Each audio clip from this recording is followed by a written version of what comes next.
Thank you so much for joining our first webinar panel on this topic of interrogating the intersection of real estate and capitalism, and really positioning community ownership as one antidote to the business as usual development that we've seen time and time again in Atlanta and across every city.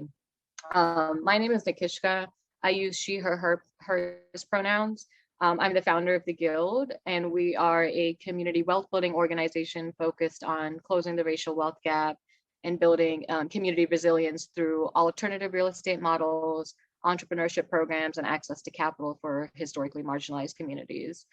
We've been doing this work since 2015, but since 2018, we have specifically been exploring what an alternative real estate development model could look like that could really present a viable and sustainable alternative to the status quo. And this year, we're getting ready to launch an initiative called Ground Cover that is using a structure of a community stewardship trust that places ownership and governance of real estate directly in the hands of community instead of, developers or traditional investors. I won't say too much about it because you'll hear directly from one of our team members, Danny, on the panel. So I'll just leave it at that brief introduction. But what I want to highlight in today's event is, when we talk of gentrification and displacement of Black communities, we know that it's just one symptom of the underlying system of racial capitalism. So when we talk of solutions to it, we have to reckon with all of the impacts racial capitalism has had on, all of our institutions, all our communities, our bodies even.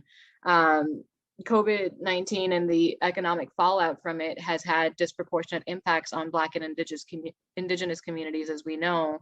And in doing so, it's also laid bare all of the myths and lies, really, of capitalism. One of my favorite writers and activists, Arundhati Roy, says, the pandemic is a portal. It's a gateway between one world and the next, and a gateway between this world of extractive capitalism that has consistently stolen from and ravaged Black, Indigenous, and communities of color, and into the sort of new world that we're building, where we can create thriving, nurturing, self-determining communities. I'm really excited because each person on this panel is, in my opinion, building that portal. And so I'm really honored to be in conversation with Kamau Franklin from Community Movement Builders, Kiyomi Rollins from everywhere, from Ujamaa Fest, from the Kenekt cooperative, Danny Brockington from our team, the Guild, and then Nedra Deadwyler from Civil Bikes. Before we begin officially, just quick housekeeping. Folks, as the panelists are talking, if you have questions, you can drop it in the chat, and we can get to them towards the end of the conversation, or we might even choose to pull up some questions as the conversation's flowing. And then at the end of this, we'll share this out on YouTube with closed captioning and stuff, so it can be shared out more broadly. But yeah, with that, this amazing panel, who I'm also so lucky to call comrades and friends in this work, I would love for each of y'all to introduce yourselves, how you got to this work. And as you're sharing your journeys, please share what your relationship to capitalism is and how it's evolved, if it's evolved over time. So maybe I'm gonna go on my screen. Kamau, if you wanna start first. Sure, with pleasure. And so thank you everybody for joining, and thanks for having me on. I'll start with my relationship to capital. I feel like I am a subject of capital and capitalism, one of the oppressed people who live under capitalism, and its foundational work of making sure that resources are given to the rich and the higher ups. And that's done through a government apparatus that supports a capitalist model. And the vast majority of the rest of us, even though we may be on different scales, are actually workers in that system. And some of us can't even be called workers. Some of us can just be called slaves to that system, and subjects to its whims and so forth. And so I come to this work from I guess my own personal experiences of growing up in Brooklyn in the projects and learning about Jim Crow from my mother and starting to think about how the world works and how my place and other Black folks, our place in terms of how not only capital works, but how neighborhoods get formed, who controls resources in neighborhoods, who gets to decide what gets developed and what doesn't get developed, and who has ultimate ownership over, utilities, rents, mortgages, and everything else, and how, again, we are just subjects to be paid out, to pay out things when necessary, and to be moved when they think there's more value in that land than having us pay nominal rent. So I come to it from that angle as an organizer, as an activist. I've also, in my past, I'm a reformed attorney. I used to practice in New York. So yeah, I'll just start there, and that's my relationship to capital. Thank you. Danny, you want to go next? I'm just going right across my screen. No? You're on mute, Danny. No, I was saying I feel like I should go last. All good. I'm because just you went first. So yeah. Okay, cool. Kiyomi. Hey everybody. My relationship to capitalism, I think came from a very early age. It actually would be cooperative economics versus capitalism. My grandmother was, not sure if you all are familiar, but when Kamau said, Brooklyn just reminds me of the Candy Lady in the project. For those who don't know, the Candy Lady was this Black woman that lived in the project that would sell candy, would sell, fish plates, would pierce your ears, would straighten your hair. Like I literally remember getting my hair pressed, ears pierced while fish was frying on the stove. Like all of that, definitely health department would not be okay with that. But I remember at a very young age that there was this idea that people could pay what they could pay. Like, don't get me wrong, there were definitely prices on things, but there was also an understanding that if a family was going through a rough time, that sometimes you just had to be okay with that IOU. Like I literally remember these IOU slips of paper coming to my grandmother. And so I think that was like my first concept of the we, I use this thing, but we all we got. So from a very young age, and my grandmother did not play about her money. Like she was very serious on that money being on the wood, but she could also be just as fiercely compassionate about a family who just needed, or a family that was hungry. And I just remember that. And I just remember at a young age, you just had to be very aware of who had those rules, right? And she did not play about those rules. So I remember really being, highly anxious as a kid, trying to remember who paid and who did not pay. So I think that was my first experience. And I think also, because I am an old lady, having a beautiful experience of being born and raised in the community of the 70s, it was definitely the spirit of we. It was always someone else looking out for you, the neighborhood. And so that was my experience with capitalism. And I think things changed in the 80s when Black folks kind of became middle class in the Reagan era. And that was the time that my family, my dad got a better job and money came in, and it was just, we were always eating fast food. I remember that, like that was a big deal, going to McDonald's, which before that wasn't a thing, right? And so my experience with capitalism first would be one done in the spirit of just kind of community and understanding very quickly as it related to Black folks that capitalism didn't love us how Black folks love capitalism, right? And so I think I learned that from a very early age. And then just shout out, to my grandmother being a candy lady, in the process. That's beautiful. Yeah, I grew up in India, and that your grandma's story, it just reminds me of my grandma's story. And then when India changed and adopted, because thanks to America's imperialism, we have shipped this ideology of neoliberal capitalism everywhere, and our communities have changed back home too. But yeah, thank you for sharing that. Nedra, do you want to go next? Sure. Good evening, everyone. Thanks for joining. Just want to say hello, Kennedy from Black and Historic Preservation. So exciting to have you here. I guess I'll also start with my relationship to capitalism. And I come from, two families. Both sides really have roots in rural Georgia. So, which means that they come from pretty humble beginnings, and community life there was a lot of sharing and support of each other. Mutual aid was a way of life. It was just kind of normal. Was born in Atlanta, but we moved back to my mom's hometown in Griffin. And my mom has seven of them in total. So it was a lot of extended family. So it was like, that's who I spent my time with. It was intergenerational. So a lot of seniors, my grandparents were born in the 1920s. So just a lot of those values. So like our life wasn't situated around money. It was really more about sharing is caring. There were folks who would bring fish to my grandparents, drop off vegetables. My grandmother would keep other people's kids. I mean, she kept us. It was just, it was a community experience.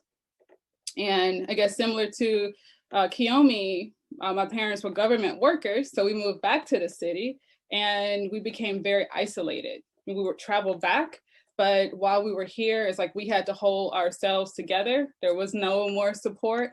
And we live on the Black side. So still a little bit of keeping up with the Joneses, but I started to realize that life was different for say white side of town and Black side of town. I began to bust when I was in 5th grade elementary school. So capital meant I didn't really understand it, but I knew that I guess the presence of a lot of money or more money or different, even though we're in the same county, just one side of town had investments, and improvements, and looked very different from where I grew up. So, and I think over time, that sort of money is not about a personal thing, it's something to be shared, which I've been doing civil bike since 2013, and up until now, I've had a very difficult time being a business owner because I'm not a business person.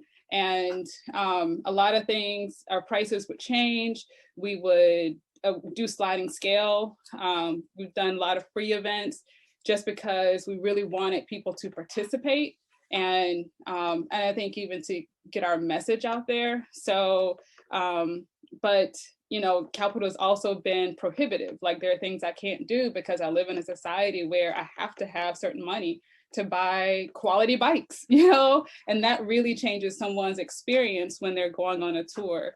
So just that interruption, trying to find other ways of growing as a business, trying to involve other people, like the democratization of history. I mean, one thing that I have noticed, and capital is one thing, we talked about it being extractive, but it's also, it takes soul, it takes other people's intelligence, and it takes their creativity, and it becomes hijacked. That's the same thing with history and culture. So like my whole goal is like, how can I have the means of my own production? How can I survive on it? But it still requires someone giving me money in order to do the thing. So it's like a complex, it's full of tension, and I'm still trying to untangle it. So instead of being afraid of the idea and like, whatever, I'm trying to pull in a bit of structure into how I can relate to this system in a way where I'm not feeling oppressed. So, and then it can also uplift others at the same time. Yeah, thank you. Danny, by the way, I love that as y'all are all doing intros, like y'all haven't gone super deep on the work necessarily. There's a lot of personal stories, and I like to start with this question because of that. Is ultimately, I think what capitalism takes away is like the meaningfulness, if that's a word, around relationships, and ultimately that's what's going to get us to the other side, this new world. And so, yeah, I'm appreciating the personal stories that you all are sharing. So thank you. Danny, I know you got personal stories all day long about this. So. Well, I smiled just now. Thank you, Kiyomi, for the compliment that she just texted me. But yeah, I actually had an upbringing super similar to Nedra's. I was born in Florence, South Carolina, which is the little town you go through to get to the beach in South Carolina. And I used to make a joke that it was kind of like living in Sparta in the heat of the night. It wasn't that wild, but it was like we still had the separate water fountains in buildings. It was wild. And it was a super segregated town. But my experience growing up there, I didn't see the negative sides of that. I had this 100% Black world, from the preschool, kindergarten I went to Miss Edith would come around in a truck on Saturday mornings with vegetables from her farm. And that's how we got fresh vegetables. Miss Raulina would come by every 2 weeks and do my hair in my grandma's kitchen. And when my grandma would give other kids rides home from school or take people to work in the mornings or whatever that was, sometimes she wouldn't do it for pay, but sometimes they would pay us in like food and canned food or whatever they had. And so I was just accustomed to growing up in this community environment where everybody kind of zipped in and helped each other. And a major thing was that I guess because my grandma worked with computers, we always had a computer when I was a little kid, like from the 80s onward. And we were the only house that of anyone I knew that had the internet at home at one point. So even before we had the internet, we had an old like Tandy or IBM or whatever it was, and it had print shop on it.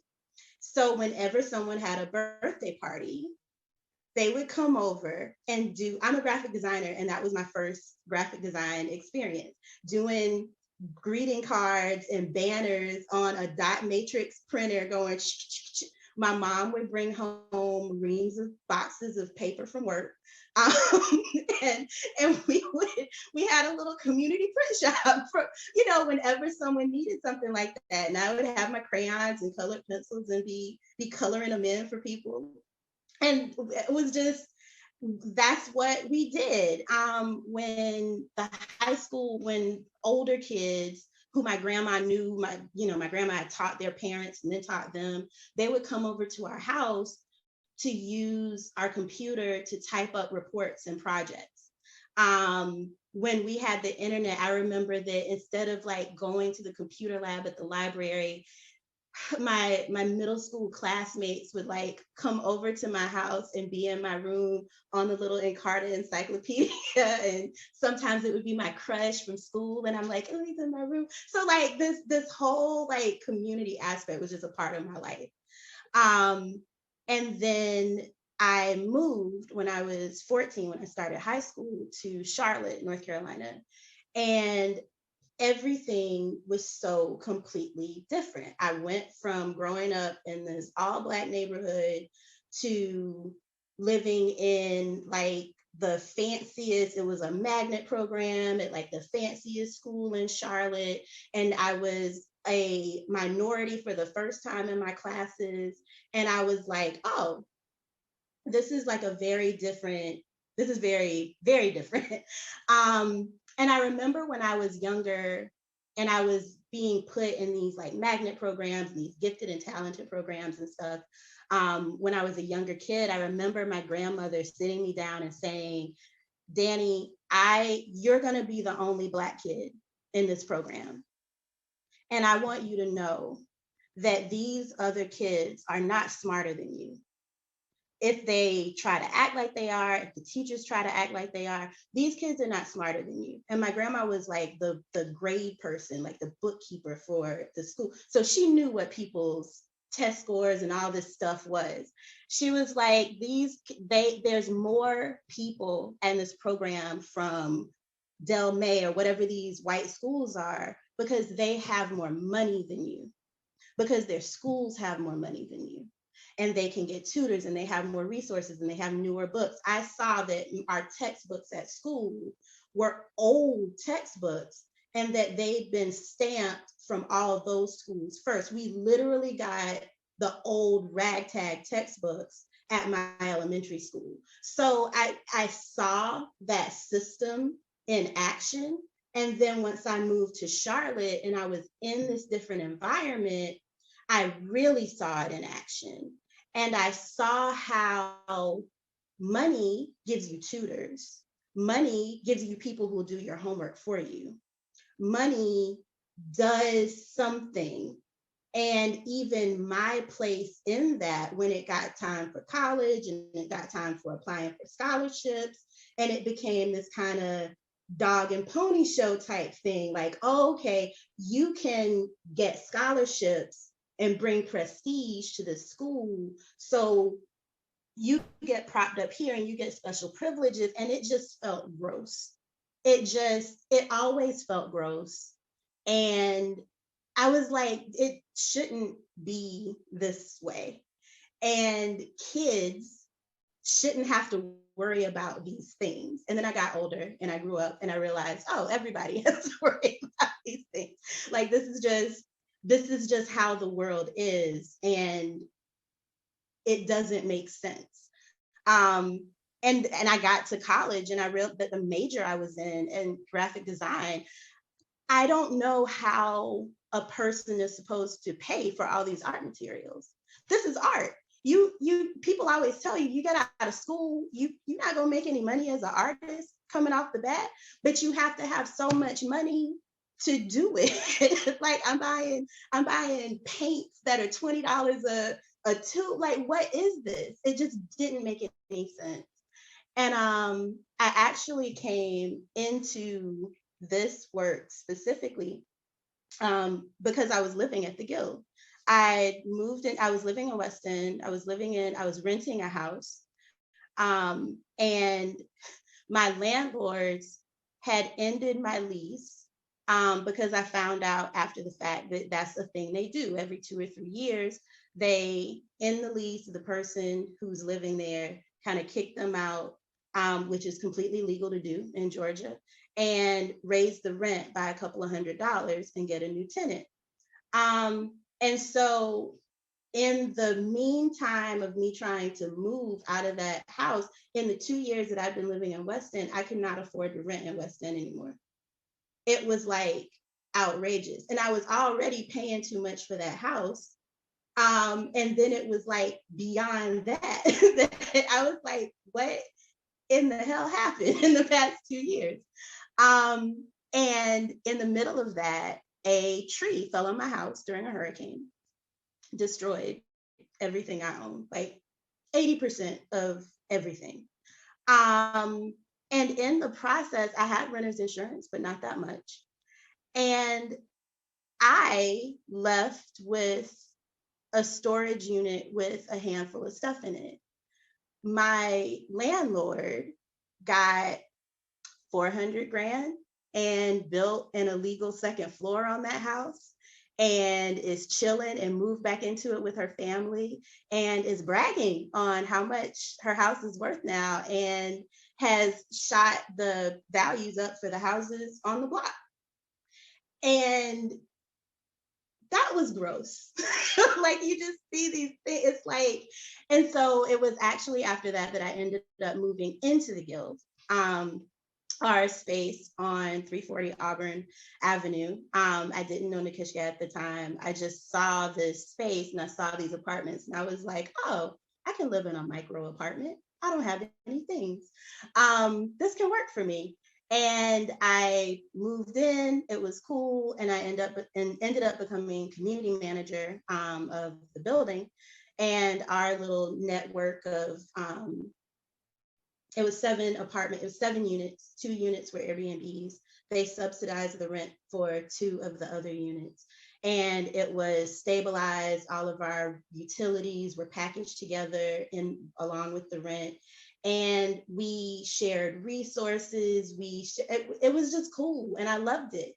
And it was the realization of thoughts and dreams and plans that I had in my head for years.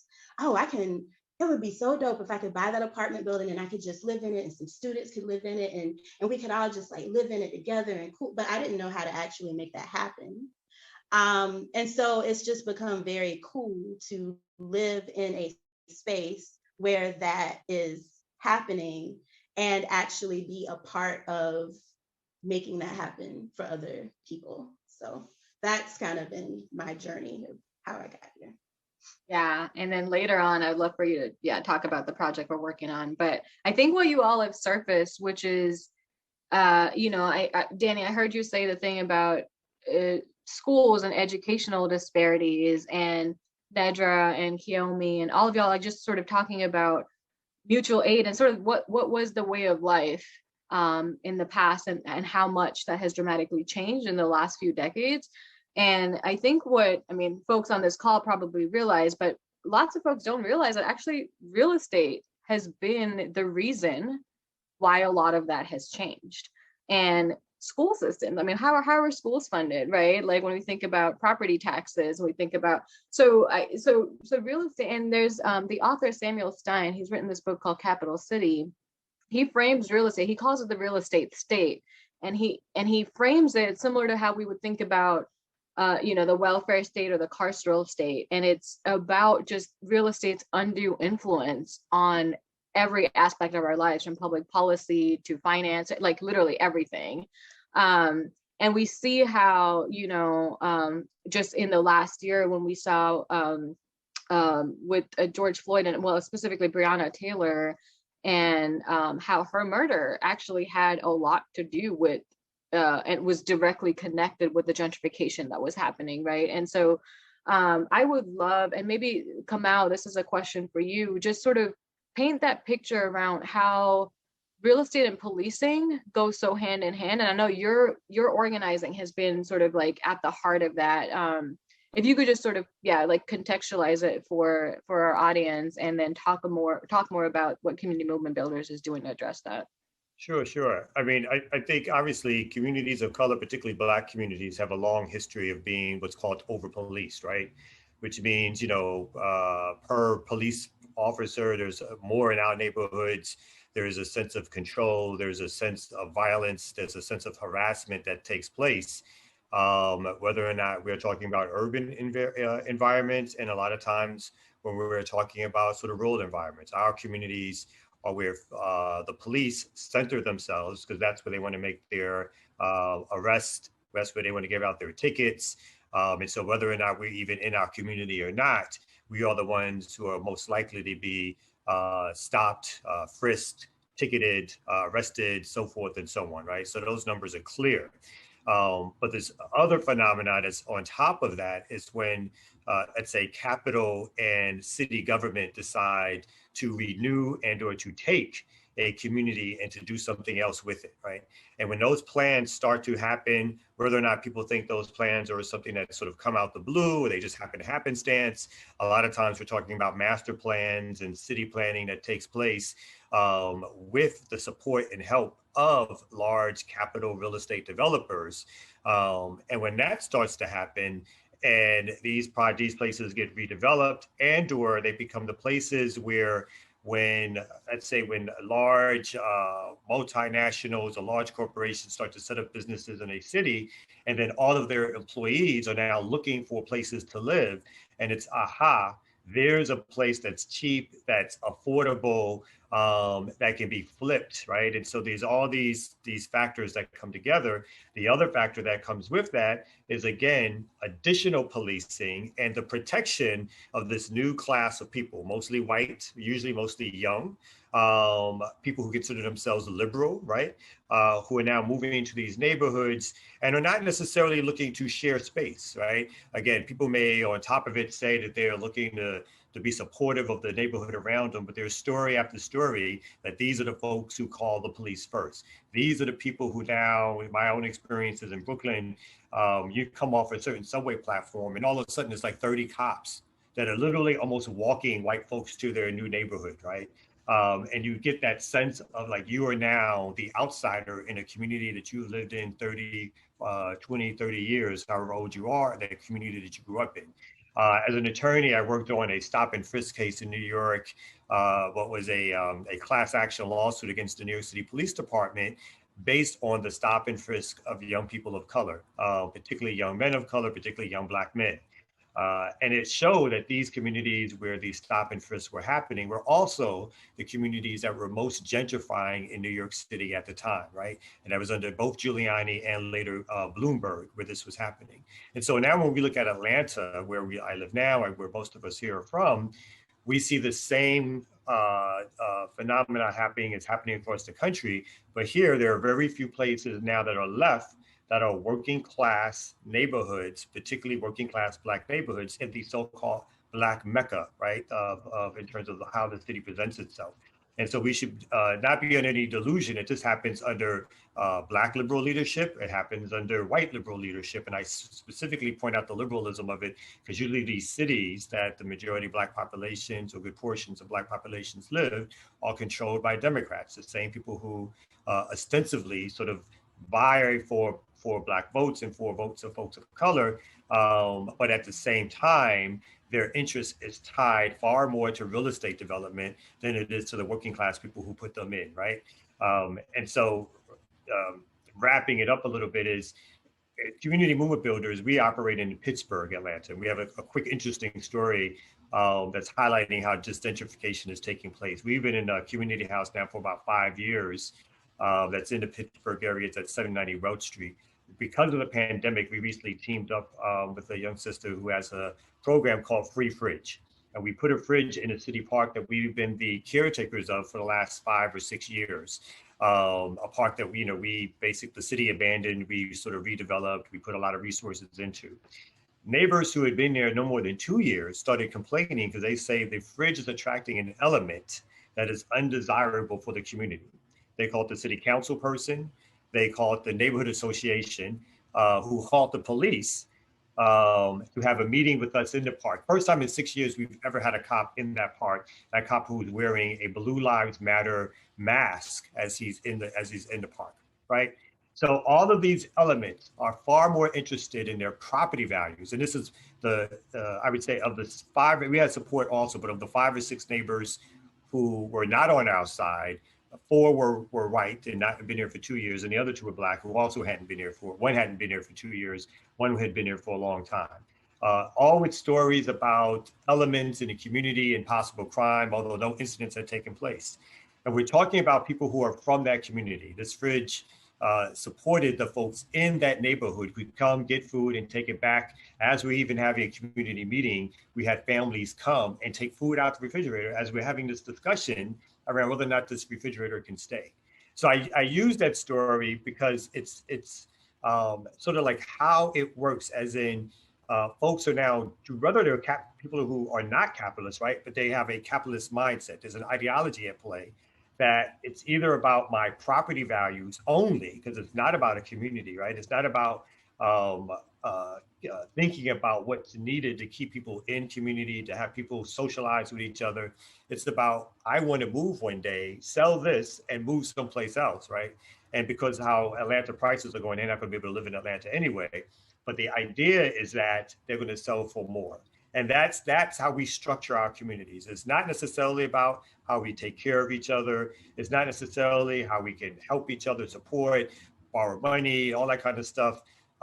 We are constructing communities based on our own personal financial interest, right? And to damn with anybody else who'd been there for 15 or 20 years. And that's the way the real estate market attacks particularly poor and working class communities. That's how mayors and city council people look at these communities. They may pay lip service to older residents or residents who've been here for a long time. But really, it's about if these are the newcomers, all they care about is the newcomers and their potential votes. Even though once these newcomers come in, they don't vote for those folks anyway, right? So all of this is happening now in Atlanta, and obviously we've gone from a population in Atlanta that's been 60% Black to one that's basically 50%, and in instances might even be slightly below that. So we're talking about gentrification in real estate that has never been in the hands of the community, But it's now reaching a point where it's the working class and poor people who are being pushed out of Atlanta because they have no say in how community development happens. They have no say in how their policing in their community happens. And they have very little say around what ownership looks like in their community, around the resources, commercial wise and otherwise, that allows them to have some sort of communal, let's say, or cooperative guide as to how to operate in their neighborhoods. So this is how gentrification, of course, operates, and how it operates, as I stated earlier, with the police operating as a force to help push people out of their communities to make way for a new population of people. Thank you. Yeah, thank you for surfacing that. It's like, I think a lot of times that's what gets missed in the policing conversation, is like the police, their role is around preserving and increasing property values. And every whether it's you surface our mayors and city government, their role is around also increasing in property values, right? And I think each of y'all, I mean, this panel was particularly interesting to me because I think each of y'all are addressing a very unique and different part, and like putting all of these pieces together is sort of where, for me, the solution lies. Where Kamau, your work with CMB and policing and mutual aid and sort of all the organizing work that's happening, the grassroots organizing and the strength of that is the solution, right? And Kiyomi, what you're doing over in Westview and what you've been doing for decades now, when we think about gentrification, there's of course like people and residential gentrification, and there's like commercial gentrification and legacy Black owned businesses being displaced. I would love for you to sort of talk about what you've seen in Westview, the work that you're doing now with the Kenekt, especially as a cooperative, because that's I would love for us to surface like solutions as well along the way. So yeah, please share some of that. Absolutely. First, Kamau, is the free fridge still there? Let's start there before we gotta. What do we need to do to like? Do we need to show up? The free fridge still there? We're moving the fridge on the 28th because the woman who runs the organization just felt like, she had so much things to take care of that it might just be better for her to move it out with all of this resistance. And again, with little support from the city council person, the neighborhood association, and the parks department was also brought in to sort of suggest that somehow to put this fridge there was not a proper use of the park. The parks department, which hasn't been there for 6 years. Wow. So in the middle of a pandemic, while people are hungry, because neighbors who had just been there for 2 years and are interested in their property value, the city has decided that people should just be hungry. Wow. Okay. Well, I guess that's a great segue to, Atlanta being this Black Mecca, two versions of Atlanta, the old Atlanta way with, air quotes. I think that's just one of those things that frustrates us, and looking at the people who are a part of the attendees here. It looks like most of the folks that are on this joining us tonight, this is not a surprise or anything new to us. This is something that, we're always dealing with neighborhood associations, leadership changing, city council folks. That is one thing that could really almost make or break just some of the community movements, that we have. Unfortunately, I think when I do think of, city council representatives in our community and those closely related, I think there is that really big drop off of really being in touch. It seems like we don't really see leadership until election time, as well as I think I've witnessed in our own community, there seems to always be an emphasis from city council or elected officials for property owners. When I first moved to Atlanta and we were renters, I didn't know that was like almost a cuss word to say that you were a renter, in West End, Westview. We first moved to West End. I didn't know that until I attended community meetings. And then it was always this thing that, or kind of thought, and then I'll go back to commercial real estate, but it was always this thought that if you were a renter, that you somehow didn't have any say, right? And I do that immediately. Like when we would meet people would immediately say, oh, do you own your house or do you rent it? And I had literally never been asked that question ever in my life, that did I own my home or did I rent my home? So I've learned that very immediately here in Atlanta about where some of those thoughts are. I think so we think about the legacy and culture of residents that are being displaced. For us in Westview, West End, I think the first really sense of urgency that we kind of got in our neighborhood was when the development of the mall was announced. And I know everyone in the neighborhood got so excited. There was a picture of Wakanda, like over in the, the mall rendering, and everyone got, ooh, so excited. But as legacy business owners, we immediately were just like, oh, our time is very limited. We know that things are kind of coming to the end. Even as we watch community conversations and decisions being made, like, as a community, we made a decision that we would allow variance that the mall could go up 20 stories, right? And within those 20 stories, that meant that any other, development that were to come could do that same thing. And so, and I know the brothers with that development, we're trying to be very intentional with these conversations. But what happens when community doesn't drive development, you're never going to be connected to what's really happening. So it didn't matter how many times the representatives of West End Mall would say, oh, we talked to the legacy folks. And I would say, oh, have you talked to the Sealy? You ain't been to the Sealy's in the West End. You ain't talked to nobody. You been to the barbershop? So I think we immediately, as a community first, I did get caught up into the nostalgia of, oh, let's talk to the elected officials. Let's see what we can do. But I think as community folks and everyone that's attending this and the panelists, we know how short-lived that vision is. And so around these conversations around development and these restorative plans and what was going to happen, I knew that when I talked to other business owners that we weren't at the table for those conversations. And instantly when that announcement was made about the mall, we saw very quickly every little piece of property that was available between West End and Westview, whether it be a commercial piece of property, was quickly sold. One of the last biggest pieces of land connecting Westview and West End was the Kroger. That has just recently been sold, right? And so we do feel like there's just a matter of time. We do know no one's coming to save us. And so we had to immediately go into how do we save ourselves? How do we look at the work that Kamau's doing, Nedra is doing, to be able to really create our own solutions. I think I just said last night, if you go to any barbershop or salon from RDA, MLK, Cascade, we have solved the solutions 10 times over for Black folks. It's now time for us to kind of act on them in the spirit of the history of the mutual aid. So one thing very immediately that I would ask from elected officials, from all these leaders about development, what is the plan for legacy business owners? What are we doing to try and incentivize the property owners to be able to create some type of system to be able to hold on to those legacy businesses? It's not about asking folks to do the right thing in capitalism. Capitalism is capitalism. You can't say to a developer that just bought this property, like, can you do right by this? And in this, which is, probably gonna step on a few toes, I'm gonna include our rappers. We have rappers that have significant pieces of development that are literally just sitting there.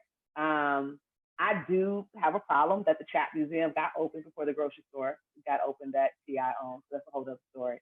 But I would say in Westview and West End, we do have several of those properties just sitting there, just empty.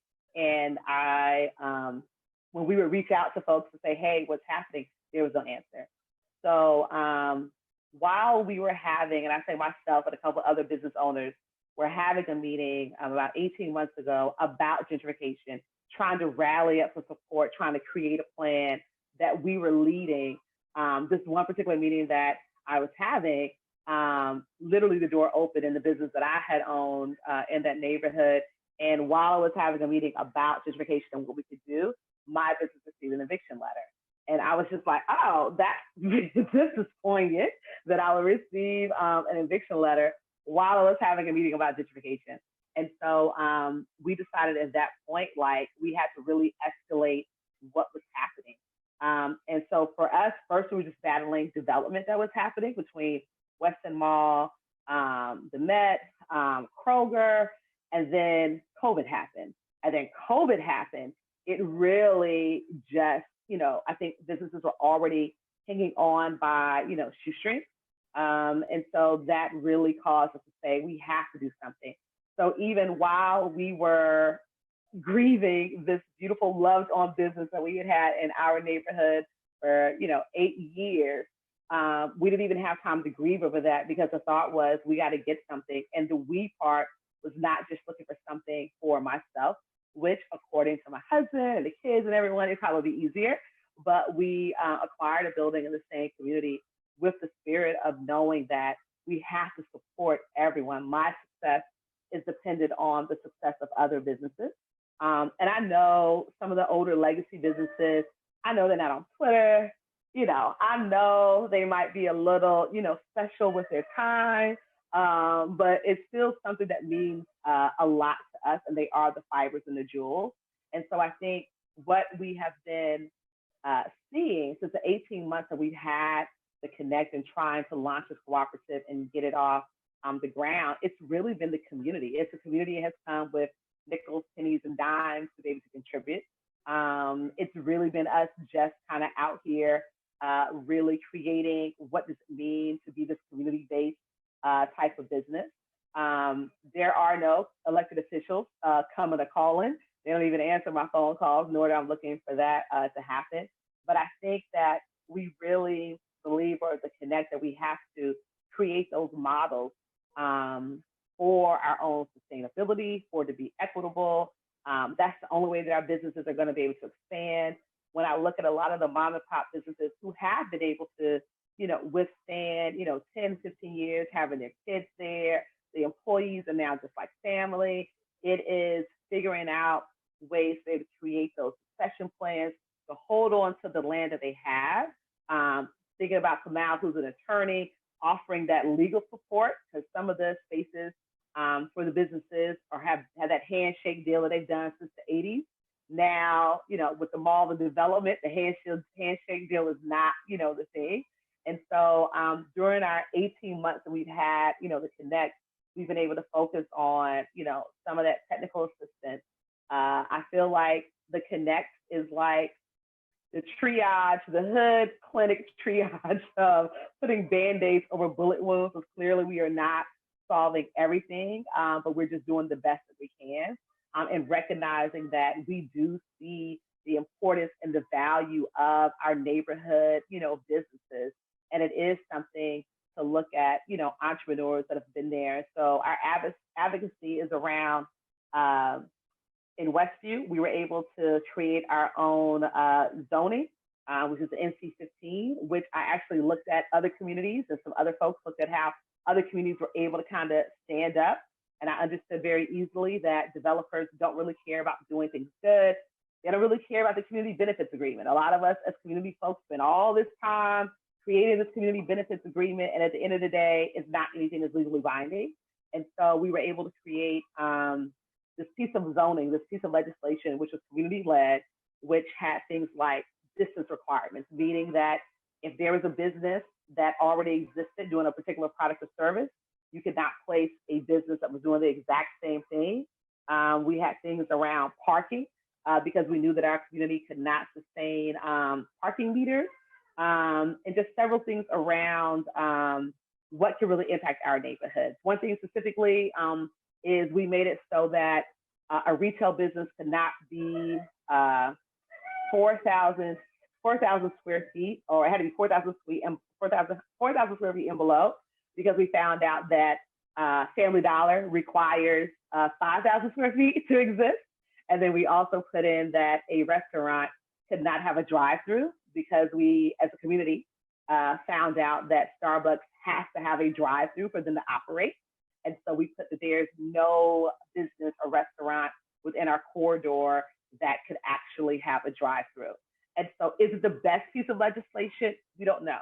But we do know that it holds on just a little bit, just to kind of give us time to really just kind of figure things out. And so I think on the commercial real estate side, it is just as important. I attend several meetings, and I always raise my hand and ask, like, okay, what are we going to do about the business owners? But I will say there are some amazing organizations that are, Skill, Georgia Market Enterprise, AWI, Casey Foundation, that are trying to figure it out. But I just feel like, again, in the spirit of capitalism, the folks on the ground need the solution. If there was already capital to community movement builders, Kamau could have just bought that park, bought that house next door, and we wouldn't even be having a conversation about food right now that is really needed and desired for folks, right? We didn't be having this conversation about 5 neighbors telling the community that we'd rather you all go hungry so that my property taxes can go up. I get that your babies are hungry, but my property taxes though, right? So it is just that thing about all of us on here that lead organizations. It is tireless work. And so we talk about the support that is needed. It is needed, but I would say that within the cooperative, that's the only way that I see that we're going to be able to exist in the future. I think you mentioned this portal. That is the only way we're going to be able to get through that portal to the other side, is using our history of cooperative mutual aid to be able to support one another. Thank you, Kiyomi. And yeah, thank you for, I mean, I know you, so we talk every week, but every time I hear you speak, I'm like, damn, she's doing all that too? Like, what? I can never keep up. But yeah, thank you for sharing. And I think one thing that came up for me as you were talking was, even that you mentioned the West End Mall and the team behind that, and sort of how they were leading some of this stuff. And to me, it's like, you know, you can have the most well-intentioned people doing something and trying to get community input, but at the end of the day, like, what's their source of capital, and what are the terms that the capital has come with, right? Because they're beholden to that. And so if you have capital that's coming into real estate projects that have a certain rate of return expectation, 15, 20%, you know, upwards of 10%, what is that going to mean if the investors putting in that money expect that? It means rents are going to be higher, even if they're not high right now. In 2 or 3 years, what you saw with your lease with the step up clause, where your rents are going to go up. And so I think that piece around like making sure the capital that comes in, it's not about intentions, it's about the ownership structures. The capital that comes in and who owns the stuff at the end of the day is, and Danny can surface some of this in terms of how we've been thinking about ground cover and yeah, redesigning the capital that comes into projects and who gets to own the projects. And we as the guild don't want to own any of this. It's how and exactly working with, you know, community movement builders, the Kenekt, Civil Bikes, and seeing like, can we bring in the capital and democratize ownership and governance broadly of these assets? Because even if it's just one institution holding, or one organization holding some of the real estate, it's going to have the same impact. And so yeah, thank you for surfacing that. And Nedra, I would love for you to talk about as part of there's like so many impacts when it comes to gentrification and displacement, from policing to residential folks being displaced, or just people being displaced, businesses being displaced, like Kiyomi talked about. And then there's like the cultural erasure and the displacement of culture. And you've done a lot of work on storytelling and preserving of, yeah, like Black spaces around that. So I would love for you to talk about Civil Bikes and what you're doing with that, and the new fund that you're working on. I would love for you to share some of that too. Yeah. So yeah, it's a lot was just said. Thank you, Kiyomi. Thank you, Kamau, for like kind of moving us forward. I just want to say 2 things about say my experiences around say property that has been, it's some of it was good, but like it's part of a possible solutions. One possible solution that we participated in when we started, we were a pop-up shop. And, you know, there's we were on Auburn Avenue. There were a series of number of buildings that ran through the corridor downtown, which is now where the trolley loop that goes on the MLK district where they were all closed back in 2013, I guess 2012, 2013, we applied and got in. It was great. There's no way I didn't have any money to afford rent. I was fired from a job and I used the money I had left to start this. And it was a grant, gave me a series of bikes. And that's really like how we started, because of other people looking out and saying, I want to help you do this. Actually, it was another, a Black cyclist who had an organization, Cycles for Change, Neil, who helped me get some bikes. So that was one. However, it was not well executed. And A lot of us, our businesses didn't get the support we needed from the city, as well as, from the city, because the trolley was still in development. So a lot of people were not coming through the corridor and not supposed to be a part of it. So we didn't get the marketing support. And because of the fear of crime and what could happen, people were also not coming into the corridor. So it was, a series of failed attempts. And then the other mechanism that I thought was really cool is the way I got my house, because I wouldn't have been able to afford a house then, and not even now, definitely not now. It was someone had lost it who was trying to flip this house, but creative loafing back in, I guess it was 2011, they had a lottery for a building that was turning into some condos. And I applied for the lottery. I got into the lottery. I ended up dropping out because I was like, I didn't want to live in a condo. I don't want someone to tell me what color walls and what color curtains dictate to me how I have to live. So I already was approved. So I went out and found a house. So I found a house and I'm still here. However, I live in a neighborhood that is pretty much gentrified, and I feel like I am on the way out. I am the neighbor that people do not want next door. I am affecting their property value. So I am that neighbor. But I also am resisting selling out to a developer. But when it comes to what you were just saying, Nikishka, around like the erasure, around the story we talk about, where we are, who we are, that is something that's in flux, right? Like if people aren't here to recognize, or even people who are here have not been recognized, their stories and histories haven't been recognized, buildings that are significant haven't been identified, or what is the term significance? It has federal legislation attached to it.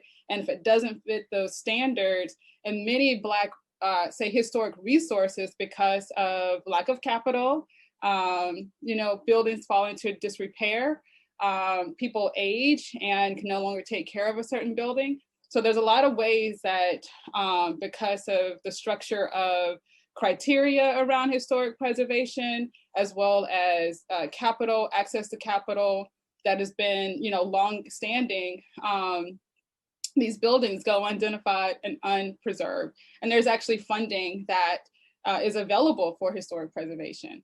However, like a developer who has funding is able to get that capital, buy a building, make it nice and pretty, and then sell it and flip it and make a lot of money. And it changes the characteristic of the neighborhood. And many times when that happened, the histories that is associated with these buildings, especially if they're in Black neighborhoods, are no longer preserved and nobody knows. It's not been recorded. So I will say through my work, not only through being on Civil Bikes, as much as I say I'm from here, I also grew up in DeKalb County. I didn't grow up in the city of Atlanta. So, a lot of people have told me, I interact with everyone that I meet on the street. I'm just that kind of person. I'm pretty open, and we have conversations. And it's like, I know that I can't tell someone who's lived in any neighborhood for 20 years, 30 years, their history. So, it's really not, they're not necessarily the audience, right? But they are the resource themselves. The whole project really is for people who move here, who could care less, or curious to have an appreciation for communities, for people, and for neighborhoods. For a bit of that story. But I will say that I just finished a degree in preservation, and one of the terms that I learned in school that really impacted me was symbolic annihilation. And it was looking at, say, libraries, looking at archives. It was really an archive class. Symbolic annihilation, that's the effect of history not being recorded properly or being recorded at all, or the place where that history could be, it's not even, it's not allowed to enter because it's just not considered significant enough. And so, yeah, there's just a loss of resources. Just earlier last year, in the beginning of 2020, in New York City, the Museum of Chinese in America, they had a fire. And the two men who started that museum, they started it because they noticed that their community's history was basically garbage. It was all, being collected on the street and going into the landfill. And when we talk about working communities, I think about my grandparents. I think about, all the stories that they've told me. All of them have since died. Not that everything ended up in the trash, but the stories that they would tell, it's written in their documents. Those documents, because they were just regular everyday people, is not going to end up in Auburn Avenue Research Library. To be able to put these stories together that shows the complexity of community life, Black life, and Black history, you really have to have more than just the elite Blacks' stories or those who become known names and figures. You got to have everybody. So I think 2020 finally gave me the space to the space and also the craziness and the anxiety on all of that was 2020 to work through where intuition was leading me to. Finishing up that program also gave me the space to have some sort of interaction with intellectually, so to get the feeling out and intellectualize it, to be able to develop some plans that we are working towards this year. And it's, going back to the democratization of history, who tells history, whose history gets told, where those people that were everyday people walking down the street would tell me, this, and this. I mean, it could have been on a bus, it could have been anywhere. All those stories get to be captured and get to be captured and saved and preserved. But also it becomes their own ability to make, if they want to make capital from it, they can be the ones to make a capital from it. A friend of mine gifted me an app, and he's developing an app. And on that app, folks will be able to create a tour. So whatever history, it could be a family history, neighborhood history. It could be like, I love hats. I'm a hat maker, and I know all the hat makers that were in this city, and they map it out. So to attach the history that they have to a place, and it's something that I'm like, I can help you with that. Help them, with that, and then be able to have this platform. So that's one of the things. The other is like going back to what I was saying before, is like there's all this criteria around preservation, what can be preserved. And part of here in Atlanta, the city is working on, they're working on telling the story. I've gone to some of those advisory board meetings. We're having these arguments around preservation and what it means to preserve African American history, what should be there, how it should be expressed, using specific language around, race, class, acknowledging gender expression, like all these things, to be able to allow those stories to have place. But what my goal this year, I'm working with some grad students to create a curriculum. And it's basically to empower communities to be their own advocates around what needs to be identifying, what should be preserved, documenting those stories so that it can be captured. And be it that it goes on the app, it's something that is given to the city. It doesn't matter, because if the neighborhood is holding their own history and putting it forth, they can determine if they want to create a neighborhood archive, or if they want to have an online museum. There are always these resources and grants that are available. So it's setting the stage to have, history, community history, neighborhood history preserved. And then the other part, which I'm not like actually there, but working towards it, is to have a Black-led revolving fund. There are preservation organizations. The National Trust has one. Historic Atlanta has one. the National Trust for Historic Preservation, these and it's a preservation methodology of being able to buy buildings, and then you could flip it for profit, or you could use it as a community. So being able to raise funds to purchase properties in Black communities that can be used for community benefit, be it housing, be it commercial space, be it whatever the community has plans for. But if, I feel like if it's not just an intention, it's something that will have positive impact by having, various plans and which I don't know what those are yet. I'm still figuring that part out, but those 3 things are my goal for 2021. It's what we're in right now. And so it's finding partners to help spread the word, and we've talked, is it's a curriculum that can be, because it's looking at it's looking at development, it's looking at preservation, and it's looking at environmental justice or injustices, however you want to, which side of the coin to look at that. But as we know, in Atlanta, pretty much every Black neighborhood either has a highway or some development. This civic center, stadium that various stadiums. There's so many of them are sitting atop them or in the middle. And so not only were people displaced, but now community life is also disrupted. But there's also a lot of dangerous chemicals, higher incidence of asthma.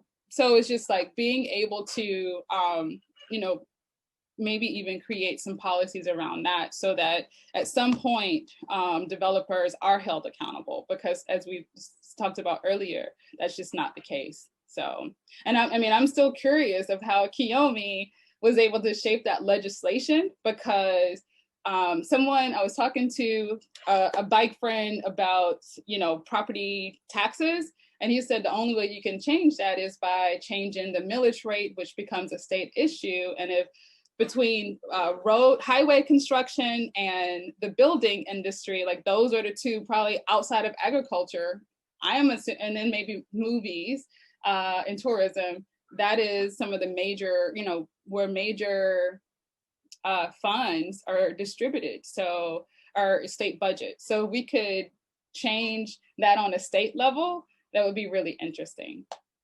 But I just want to jump in right now. We actually learned that it's not that hard to have legislation. We actually learned that it was really making those demands. And I think we were actually inspired by some of the neighborhoods, when we talk about capitalism, on the north side, that make legislation all the time. There are policies that are in place. And so it actually wasn't as hard as you may think it would be. The most challenging part, I think, is mobilizing enough people around, the issue, and making sure that for us, it was our city council at the time, which was C.T. Martin on one side, and on the other side, it was CLETA, to make sure they understood how much that we were for this piece of legislation. But we did spend, and the hardest part maybe would be 6 months of us making sure that we were actively engaged in the community, get as much input as possible. But I will say, when we were making the legislation, there was conversation on us talking about the things that we needed around, controlling speed and the things that I had mentioned earlier. But then we would kind of have certain new neighbors that would say, well, hey, here's the idea to throw in the legislation. Let's make it so that it's illegal for anyone that walks through the commercial corridor to wear a hood. And we were just like, there's literally an elementary school across the street that uniform is a hood. So what now? We're not even talking about that. So, and I think Cicely just left a comment. She said, listen, people with resources have the time to stay at City Hall making requests, and noise policy is their weapon. So exactly that. We were able to kind of see oh, well, how do y'all have that, pass? And so the longest part was just community engagement, when we spent about 6 months. Really, I feel like, Kamau, there was some type of legal representation. I don't even know if we had that much, really, I'll be honest with you. But we were able, I take that back, there was legal representation to be able to draft everything be able to cite the different, codes and stuff, and for some of the language there. So yeah, and then once we took it to our city neighborhood association, we were able to present it before the city council. It was something that we collectively, as a neighborhood, said this is going to save us. And I think it might have been election year, so that was the other part. CT was probably retiring, going out, so it was just, the luck of the draw. But like Cicely said, it was looking at how other people were doing things and how just things were just in place. And it out of all the community stuff that I've done, that was the easiest.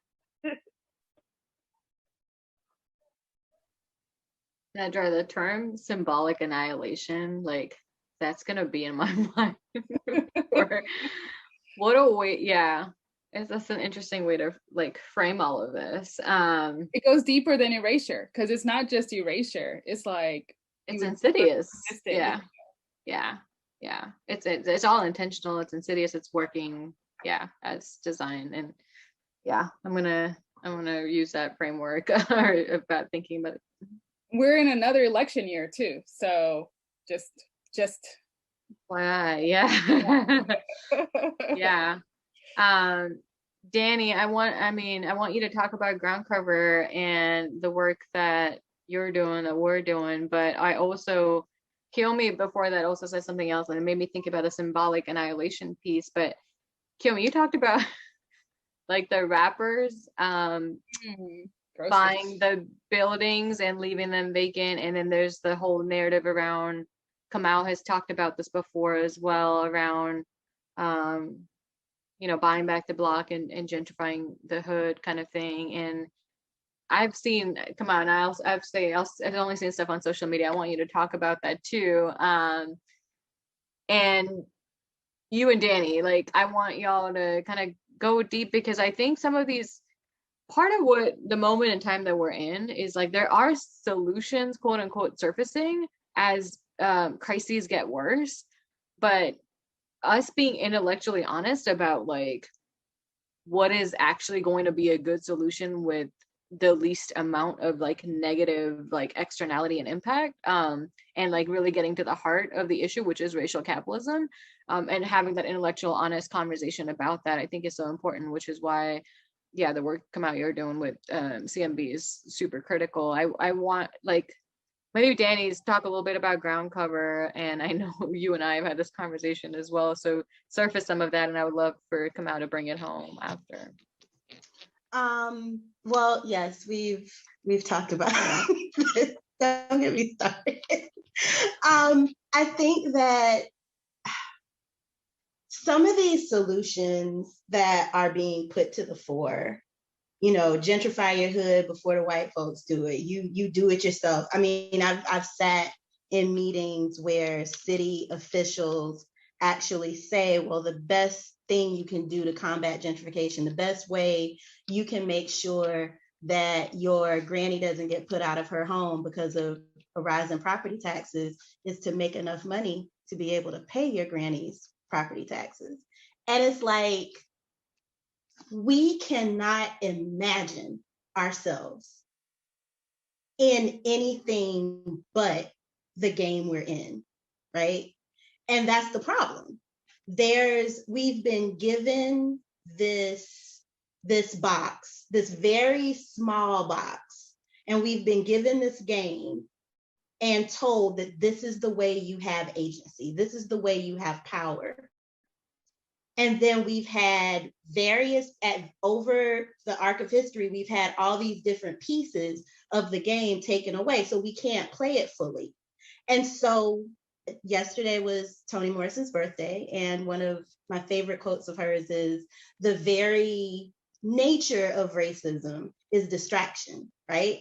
So we're given this game, we're constantly having pieces taken away from us. And so we're now scrambling to get all the pieces of the game. We're tearing each other apart to get everything we need so that we can play this game right and get what we're supposed to get out of it, get what we've been promised with this myth of capitalism, and you can make this money and you can make that money and you can have this home and you can live here and you can live there.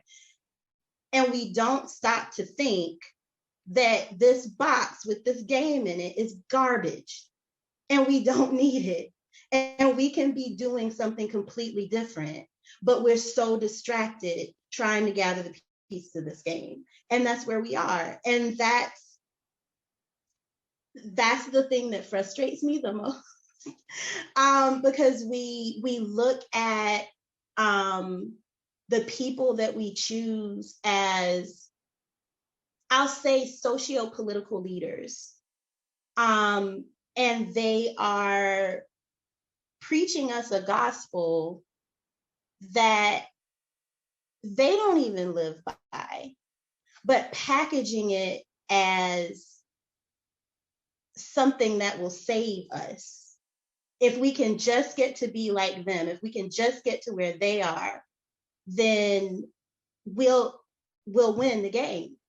And personally, I think it's really, I've been run out of rooms for saying it, but personally, I think it's incredibly damaging. It's incredibly damaging to look to someone who does not have the same political aims as you do, does not have the same financial realities that you do, who's telling you this is how you win, but their version of winning and your version of winning are completely different. And yeah, I think we get caught up in that fandom, and it's the same aspirational thinking, instead of imagining ourselves into something different. And the crazy part is, I mean, we all have these stories of talking about our past and the way we grew up, where we had these cooperative economic communities that we were living in, and when we see the examples of our grandparents, imagining ourselves out of the box isn't even that far away. But we're so busy not being our grandparents. We're so busy trying to erase, and that is a part of that symbolic annihilation too.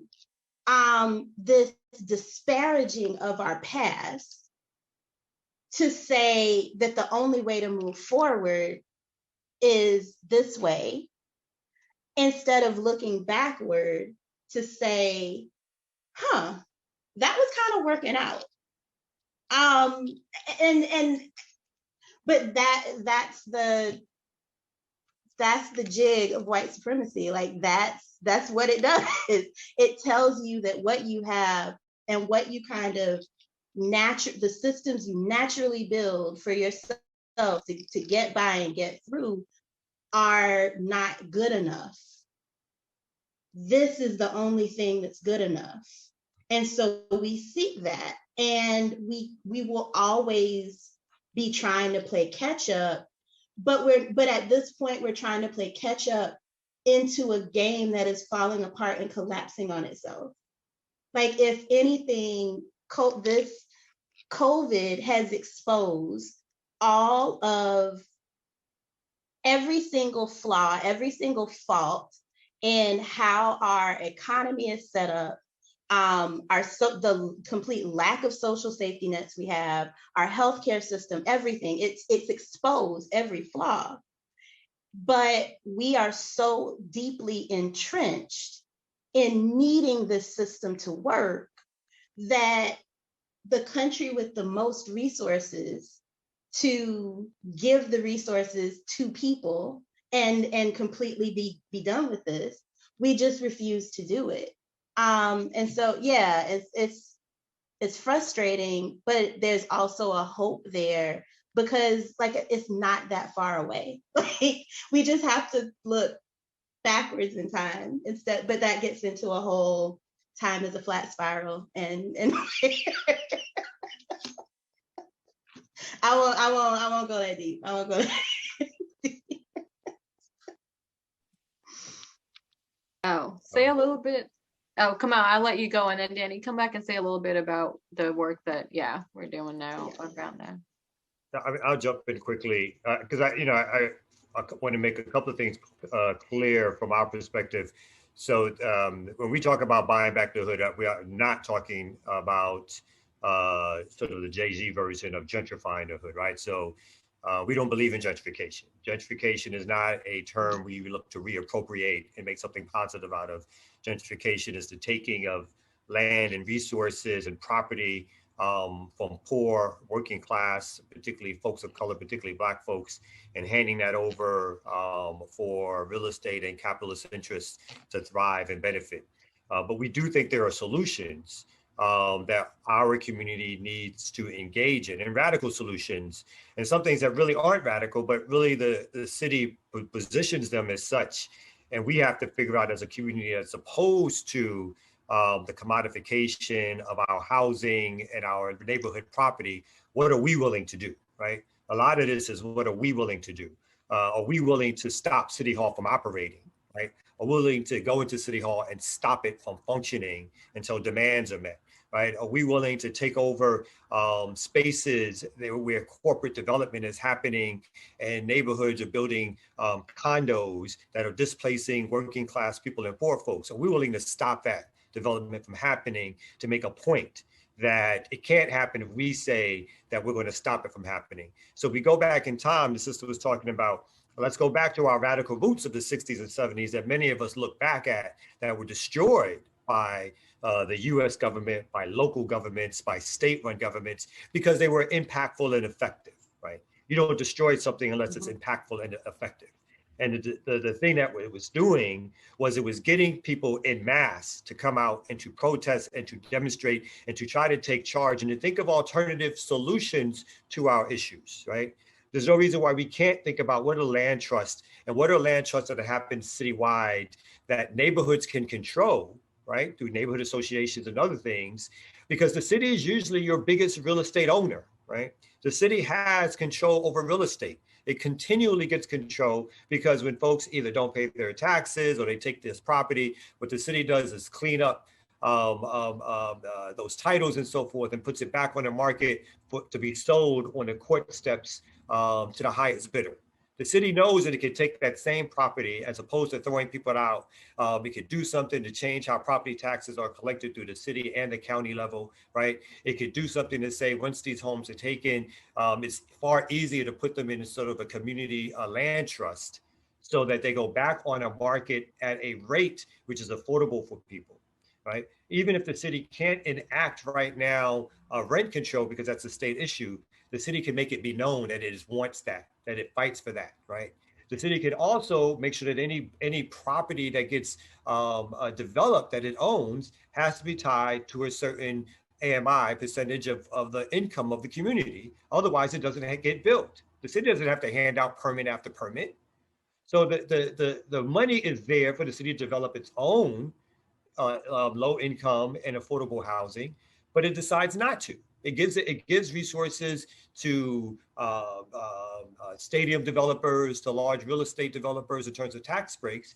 It could issue bonds to develop real estate for affordable housing, as opposed to what it does with its own real estate. So there are solutions out there, right? We talk about cooperative development.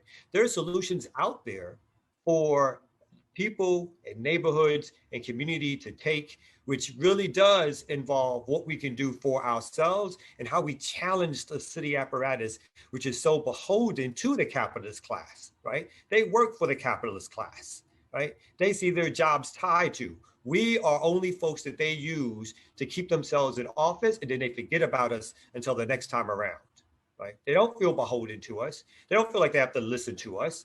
Right? They pay us lip service. We had the issue of police brutality, and they passed these weak reforms. And what did Mayor Keisha Lance Bottoms do? She vetoed those reforms, as weak as they were, claiming they were unconstitutional before they were even put up through a constitutional test.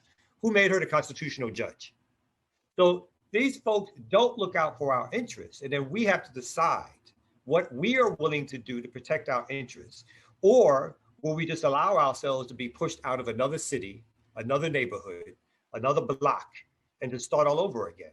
So I think there's real solutions that we can think about. In fact, tomorrow we are doing a demonstration in front of an open house in Pittsburgh, just because just because we want to show that when you come to this neighborhood in which you're selling a house for $240,000 that 5 years ago cost $40,000, you are not welcome, right? There's going to be some problems. And so we're doing that tomorrow. We're going to keep doing that week after week when we spot these open houses, which are opening their doors in these new developments to basically gentrifiers, whether they like it or not, that's who they are. We have to make them as uncomfortable as they're making local residents who've been there for years, who are being pushed out, who could no longer afford to live in those neighborhoods. So we have to think about what are the solutions that make sense, and what are we willing to do to have these solutions enacted as a community and as a larger folks who are concerned about how capitalists operate and how communities get gentrified. Yeah, and I should have clarified, I wasn't saying you were talking about gentrifying the block. I saw you critiquing that, and it was a powerful critique. And I think that critique is important to hold, because Danny and I were having this conversation around, when the uprisings were happening, and Killer Mike and T.I. were in that press conference with the mayor, and the rhetoric and sort of like dunking on protesters in favor of it. It was literally to uphold, don't vandalize property. Like, folks are dying, but like, don't vandalize property. Like, that was and it's still a narrative in so many ways that the mainstream media just kind of runs with, right? Like, we saw that. They use Black rhetoric and Black elected officials and Black icons. And I don't want to jump in too much, but they use that against us, right? Mm-hmm. I mean, one of the things that we have today was sort of like this liberal nonprofit movement, is that it uses the language of radicals in the 60s and 70s to talk about things that they have no interest themselves in putting into effect, right? So even our movements get captured because we depend on the very capitalists to fund those movements who are actually gentrifying our neighborhoods and taking our community. So that's the dilemma that we're in. That's a great segue, Danny, if you will, because we've been wrestling, and Danny can go into this. We've been wrestling with, as we build our ground cover, the point you just said about we're dependent on the capitalist money to fund a lot of especially when it comes to real estate development that costs millions and millions of dollars. But there is that tendency of, like, whether it's a nonprofit industrial complex or whatever, to like co-op movement work. And so, Danny, I don't know if you want to share a little bit about that, and how, solutions around that, or one solution around that, and Kamau, maybe coming back to why, again, organizing. Drop the link if we can show up at wherever the protest is tomorrow. Let us know. But yeah, maybe Danny, just wrapping it up with ground cover. And I would love for, if there's questions, like, drop it in the chat. We've got about 20 more minutes, but this conversation is so rich, we can keep going too. So yeah, what we're doing with ground cover, and what we're specifically our pilot project that's in Capitol View, is looking at a community investment model that the community, the people in this neighborhood, are putting their money together to buy back this property. And I don't want to, it's not just an invest, because it's also a community. I like that we've landed on stewardship, and being community owned and governed, because I think that, and just like the conversation that we were having yesterday, with this particular project, the initial funding was via philanthropy. And looking at what happens with a lot of this type of project, that over the years, they become reliant on grants, or reliant on philanthropy, or reliant on government funding. And so the focus then reliant financially, and so over time, the governance shifts away from how are we structuring and how are we stewarding this community that we're dealing with, to, okay, how do we get more money? Which is a completely different skill set And it just puts you in the process of, all right, we have to have these measurable outcomes, and we have to have these reports, and we have to have these things due at certain times to satisfy these funders. And so now all you're doing, it becomes the co-opting in itself, right? You're co-opting this kind of, I don't even want to call it radical, because it's not even that radical. You're co-opting this framework of gathering people to really invest themselves and invest their material resources, their money, into this structure, but then it just becomes controlled by the same people you're trying to escape over time. And so, yeah, that's definitely an issue that we're kind of wrestling with. And how do you create financially sustainable, community-owned models that are perpetually sustainable outside this bank, nonprofit, grant, government? How do you structure that financially so that it continues to work, and so that it is resilient to these changes that occur in real estate over time? And I always say I'm the only one in the crew without a degree in finance, so That's the powerful part. Yeah. But there's something to, because I was telling, Kiyomi knows the story, because the story of my first and only, I guess, foray into commercial real estate was several years ago. I was trying to lease the space next to Kiyomi's old shop. The same I was gentrified by. I'll just give that. Yes, that same, the same one. And the foolishness of that entire, because I always had this thought that I was always interested in commercial real estate from I don't know what to call it, from a planning standpoint. Me not connecting quite all the dots yet of how it all works and how it's really rigged. Because I always was interested in, say, like a shopping center, and how a developer of a shopping center picks the mix of businesses within that shopping center so they all make sense together, and so everybody makes money. Nobody, like, people are competing with each other, but it's in a certain way. I always found that like super interesting. And so when I was seeking out the lease on this space, after I came to these people with 6 months rent in my hand in advance, and they still gave me a runaround and told me to my face, no, we're waiting on other people to look at it and make plans.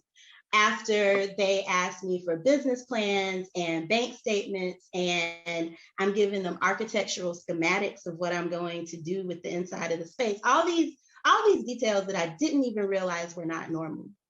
I had one of the other tenants in that same strip pull me aside and say, the reason they're not giving you this space is because they know that you know all of us.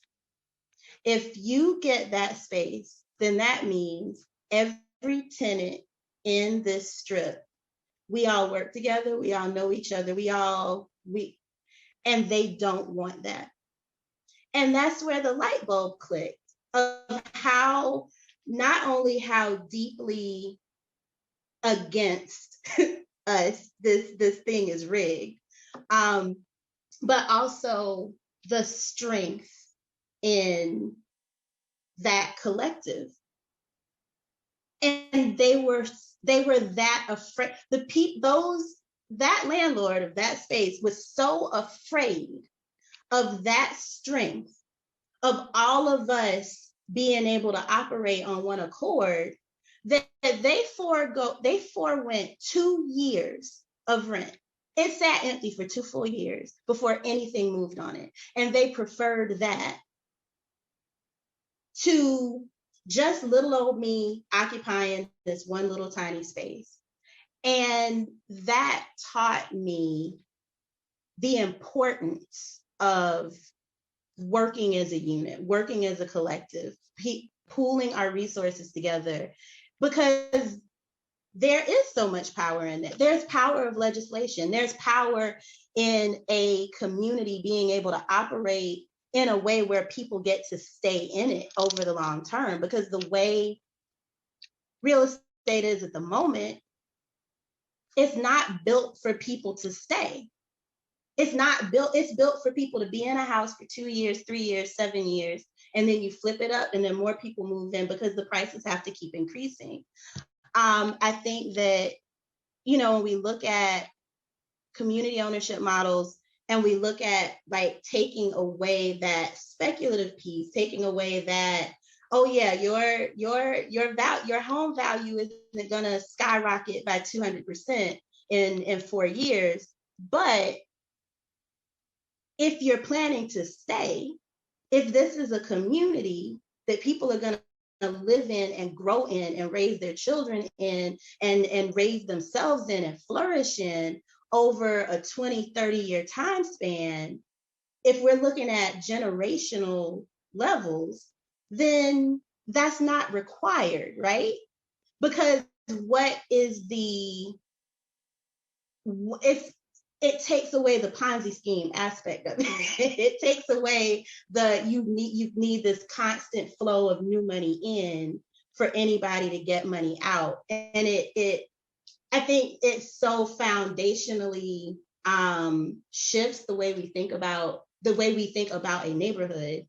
But not really, because that's the way Black folks are accustomed to living in a neighborhood. Like we want to live in communities. We want to, we're being intergenerational families and this kind of network. That is, I think, honestly, what comes naturally to us. And so, yeah, I'm rambling, but I just think that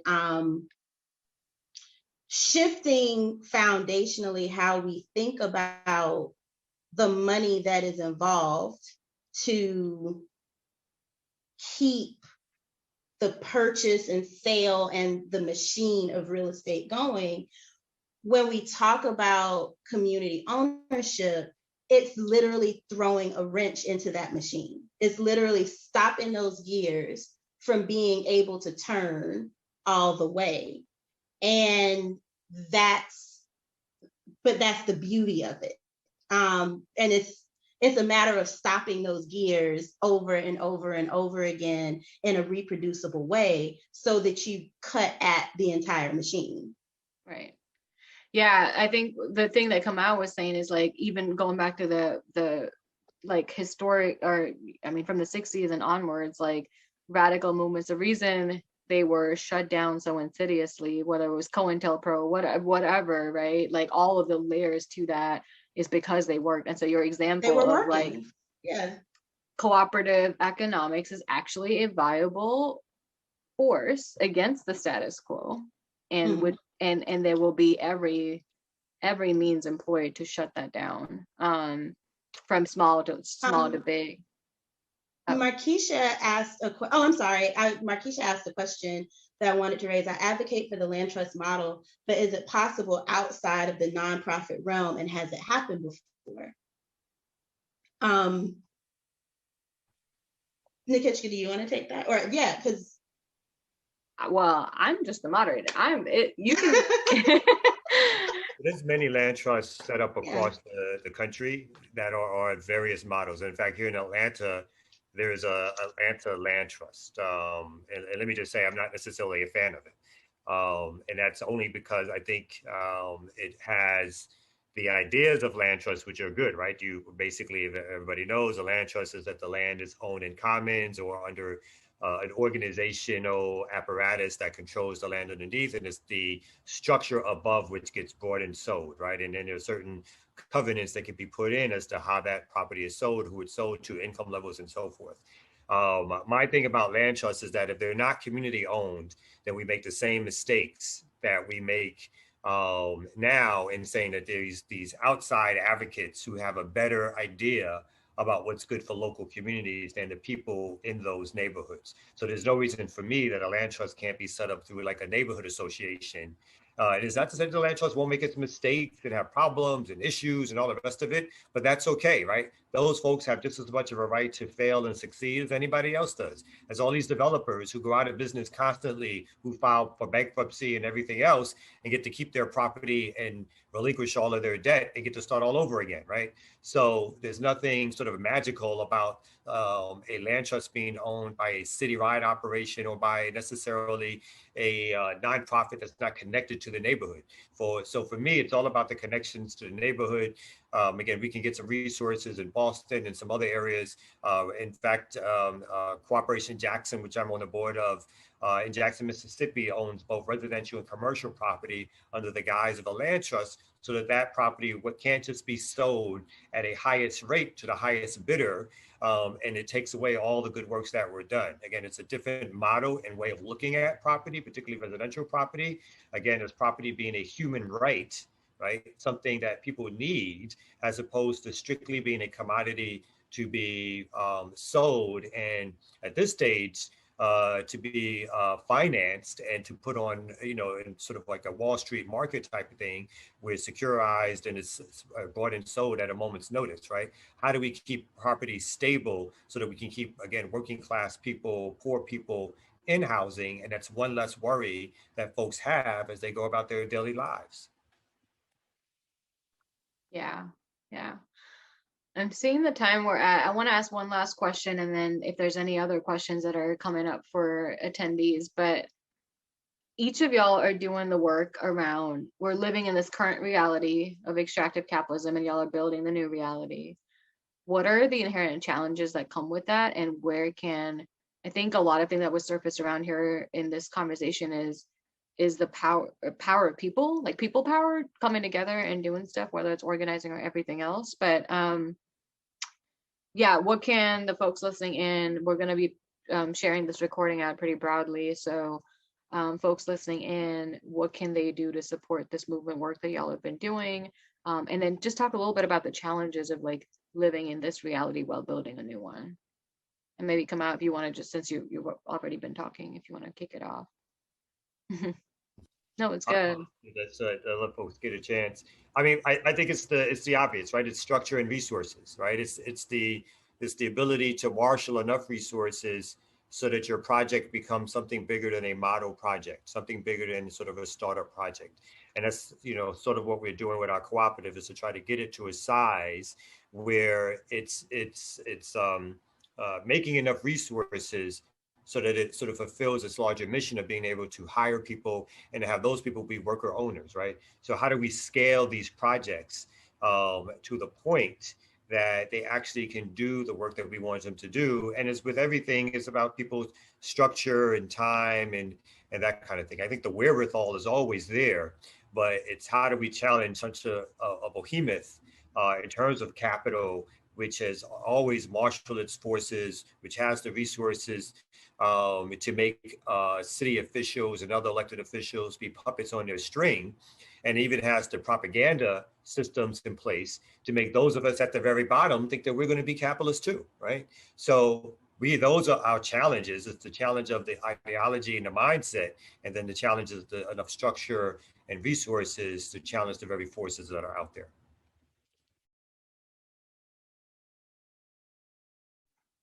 Kiyomi, Nedra. Yeah, I'll jump in. Definitely agree with Kamau on that. I think some of the challenges also Kamau kind of mentioned is while we're on the ground servicing our community, trying to build this cooperative on very limited budgets. I think the perspective that we have to kind of save all and figure it all out immediately, like on $2, and not have the same wherewithal of the confidence of a mediocre white man that just will walk in and can fail. And so I think a lot of times community organizations, we don't get a chance to pilot ideas, to be able to support them, because as Kamau said, people still have to live, they still have to exist.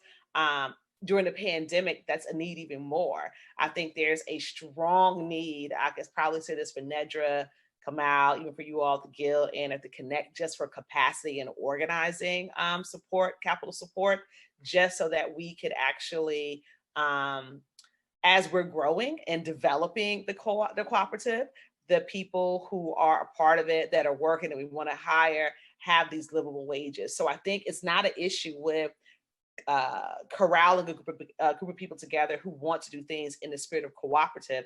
But in the meantime, right now during the pandemic, you know, they have their mortgage to pay, they have their rent to pay. It's hard to kind of think about where's this extra time going to come from. So I think that's one challenge. I think the other challenge is while we're doing all these great things, again, on $2, I'm gonna keep saying that throughout this whole thing, while we're doing all these great things on these extremely limited, you know, budgets, we know that developers or speculators are lurking around. We know that we are the people who are in that spirit of good trouble. Shout out to John Lewis, who is also a part of a cooperative. Federation of Southern New Cooperatives, Cabal, is that correct? I think, yeah. And so we know that there's extreme pressure. Also, while all of us on this call are trying to exist, raise families, Kamau has the cutest little kids. They're so adorable. The kitchen has a cute little baby, but we're trying to be all these things to everyone while we are trying to systematically change white supremacy, right? And so I think there's just so many battles and things that are happening. So I think the biggest need is, you know, if you can't attend the open house tomorrow or support Nedra, you know, with the Capitol, you know, I challenge everybody, keep telling our story, keep sharing the posts, challenge, you know, your friends to be able to, you know, hey, what do you guys need? How can I support? And show up and do that. And so I think that is a big thing. I think we all have a great core group of community folks. We are all circulating, you know, everybody's, you know, story. But I think the biggest thing is just access, you know, to capital, because we're doing some great things just on $2. And I think it's great when you see the beautiful work of Nedra, the beautiful work of Kamau and Ground Clover and the Kenekt. But trust me, behind the scenes, it is a lot of blood, sweat, and tears. And in the spirit of Fannie Lou Hamer, I'm just sick and tired of being sick and tired. So although all of us appreciate these accolades, if y'all don't recognize, Kamau is really 20 with all that gray hair on his head, right? The movement did that to that brother, right? And so I think it's just never assume that we got it all together. There's always an ongoing need that all of us on this call that we would never turn away. Like we would never, literally never say no to. So I would say beyond Black History Month, beyond the hashtag, beyond the beautiful, you know, murals that popped up, you know, y'all celebrated Juneteenth last year. Let's hope we do it again in 2021, y'all. I would say continue to do this work, but continue to get your white liberal friends who you think are really nice and everything, challenge them to really find out what it is that they're doing. Black folks are tired.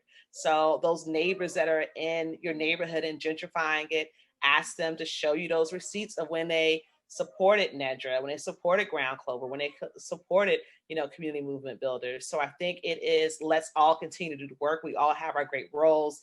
That advocacy part, if any of you all are on this call, have some great civic engagement, advocacy. We can't all call on Kamau for his legal expertise, but when we talked about this piece of policy, let's talk about, you know, I'll be more than happy to share what we did with that NC-15, but share with others to see how we could collectively, you know, make some things work. And then also in the spirit, everyone got excited by watching Judas and the Messiah. Don't be afraid to knock some shit over and burn some shit down. So I need some matches, y'all. That's what I need.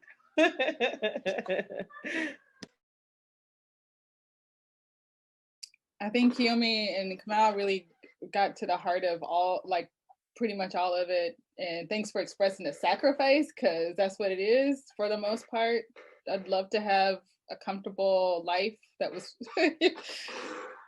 without a lot of the heartache that goes along with doing all the time.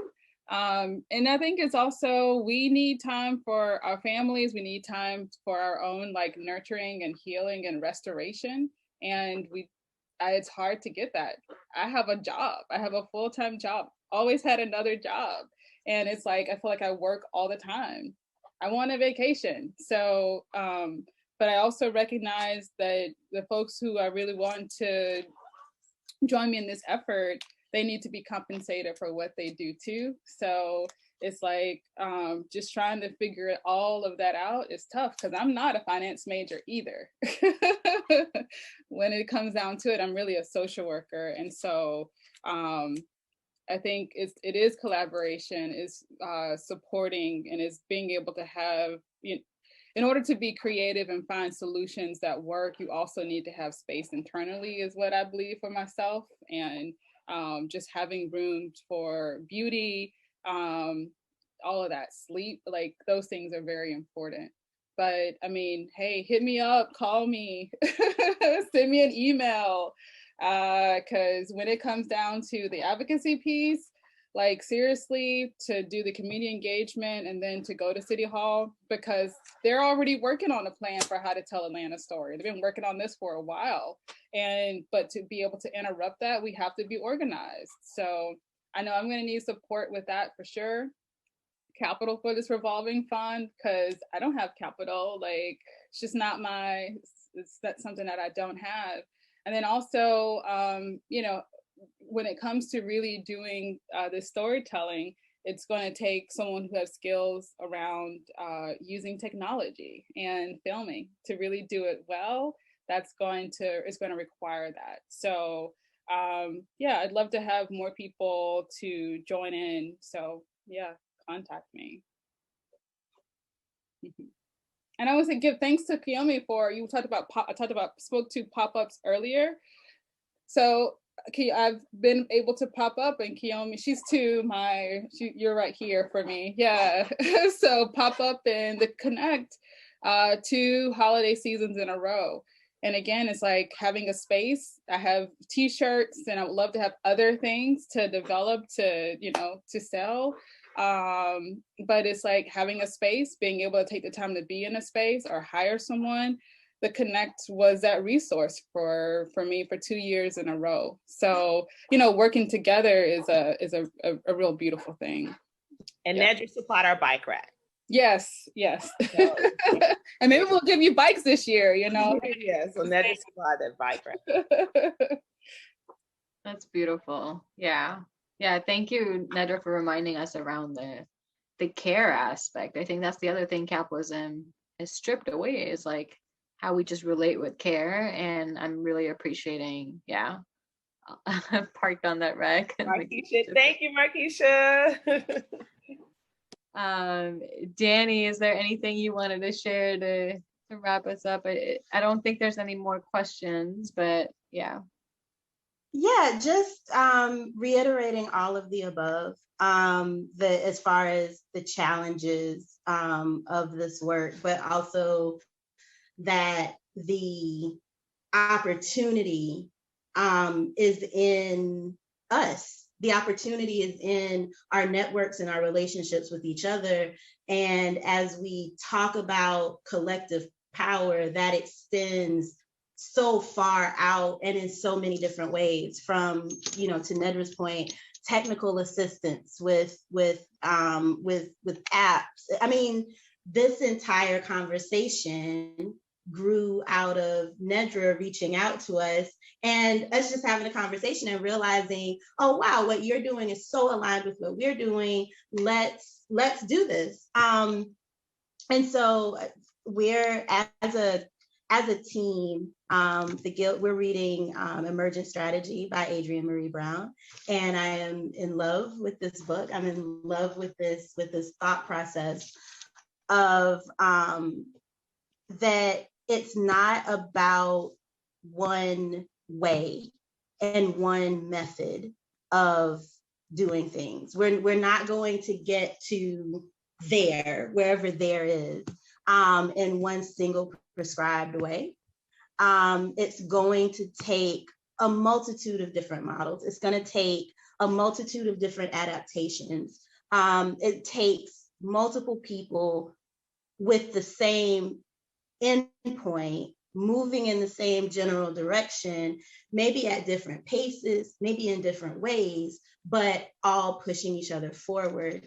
And I think if we keep that in mind with each other and move with intentionality and give each other grace in that space, the grace that we don't get from the world to try and fail, and to Kiyomi's point, to go bankrupt and lose a bunch of people's money, and the grace that we don't get to iterate and be in that creative space as we're trying to literally imagine ourselves out of this world.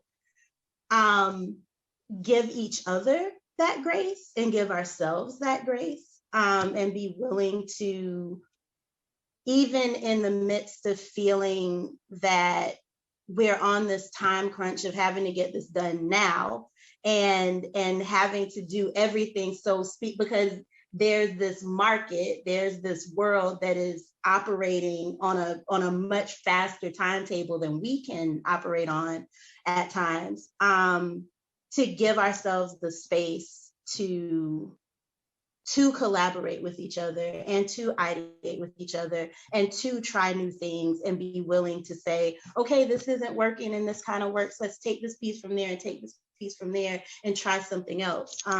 We have to be willing to give ourselves that space to do that. But yeah,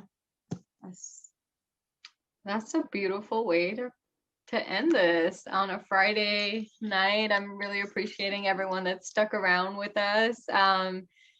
Be, in Danny's words, give yourselves grace, be kind to yourselves. And yeah, the only way out of all of this is with each other. So thank you so much. We will post the recording on our website. Y'all will get emails, all that good stuff. Yeah, just deeply appreciative of all of the panelists here.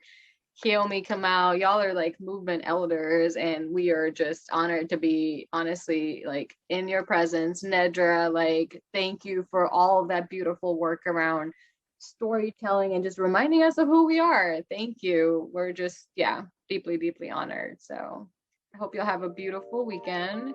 Yeah, sending y'all lots of love. Thank you all. Thank you. Thank y'all. Thank everyone for being here. Peace. Yeah, good to see everybody. Bye, y'all. Bye. Good night.